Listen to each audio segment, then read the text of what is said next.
February 24th marks the two-year mark since Russia launched its war of aggression and invaded Ukraine. The Red Cross is reporting that 23,000 people are still missing due to the war, and it said in a statement that these people are people whose families have no news of them, either because they've been captured or killed, or because they lost contact after fleeing their homes. As the war in Ukraine nears that two-year anniversary, the organization says humanitarian needs are rising, including for the millions of people displaced. Joining us now to discuss Russia's war in Ukraine is former Cabinet Minister Stockwell. Dave Stockwell, thank you for being back with us. Nice to be with you. So we know that Russia's war in Ukraine has left a wake of death and destruction, but militarily, what do the people of Ukraine need? Well, they need all the help they can get. I understand that Canada's just announced we're sending 800 more drones. That's helpful. And I know there's sort of debate on this in terms of how much should we help. People need to understand both Putin, the person, and Putin, the plan. When I met with President Putin a number of years ago, I said to my staff after meeting with him, we met for about a half hour, and I said, this is one of the few people in the world that I've met with, world leaders, that I can say, this man literally has ice in his veins. And that's when he was still seen as relatively friendly. His designs are huge. His plan is huge to take over Ukraine, to reestablish the Soviet Empire. He sees himself historically as part of that.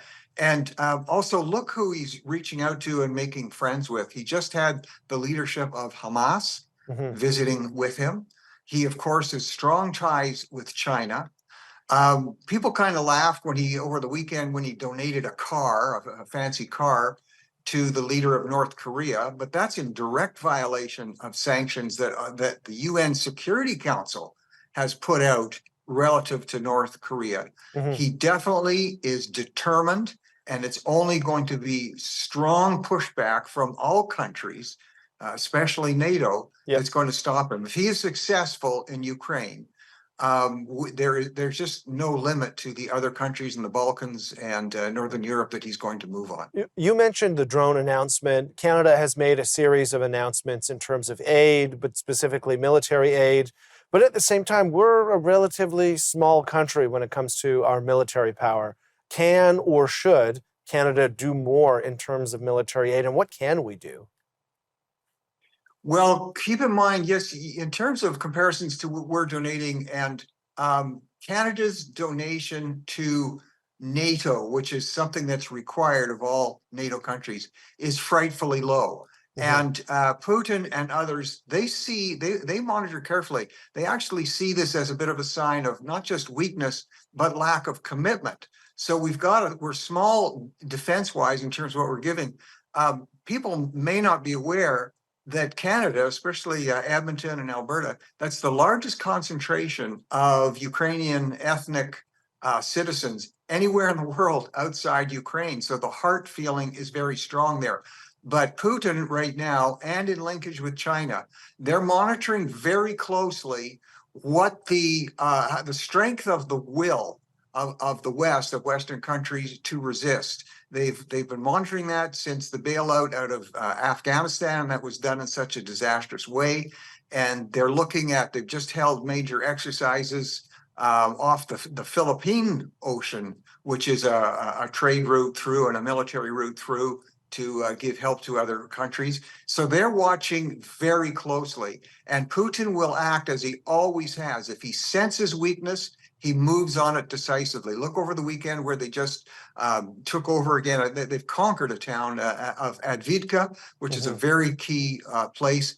If Putin does not sense strong solidarity among other countries to stop what he's doing, then he will keep advancing, but that will also be a signal to China that they may want to think about making their moves in the South China Sea vis-a-vis Taiwan. So we may be a small player, but we send a strong signal, and we need to keep sending that signal. We have about 20 seconds here. Is part of that our urging of other partners to also increase, especially countries who have more capability to support here? Yeah, that's a great question. And for this reason, First of all, let's be honest, and I'm not trying to be nasty about our US friends, but President Biden is perceived as being weak. He is perceived as maybe he will cave under pressure.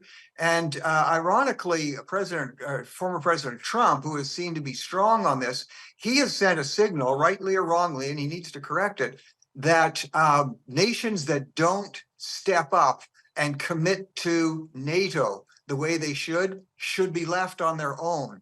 I'm sure that caught Putin's attention. I'm sure he blinked at that and said, wow, so we've got President Biden, who's weak coming out of the gate. We got President Trump, who's saying he might bail on NATO countries that don't step up.